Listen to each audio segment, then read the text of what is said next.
কী কারণে মহাদেব একটি বালককে দর্শন দিয়েছিলেন? একবার একটি বালক ফল পাড়ার জন্য শিবলিঙ্গে উঠে পড়ে। ফল পাড়ার সময় তার দেহের ঘাম ও গাছের পাতা শিবলিঙ্গের ওপর পড়ে। তখন গ্রামের কিছু লোকজন বালকটিকে অনেক বকাবকি করে। সেই কারণে বালকটি খুব কষ্ট পায়। তখন ওখানে ভগবান শিব প্রকট হন আর সেই বালকটিকে বলেন, তোমার মনে এত দুঃখ কেন?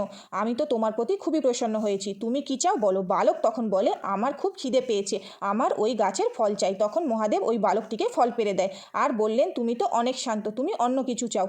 তখন বালক বলে, আমার মা সবসময় বলেন তোমার মামা যখন আসবে তোমার জন্য অনেক খাবার ও খেলনা নিয়ে আসবে, কিন্তু আমার মামা কখনোই আসে না, আপনি কি আমার মামাকে এনে দেবেন?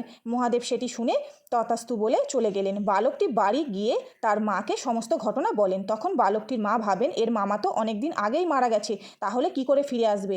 এর কিছুক্ষণ পর মহাদেব স্বয়ং বালকের মামা রূপে তাদের বাড়িতে আসেন।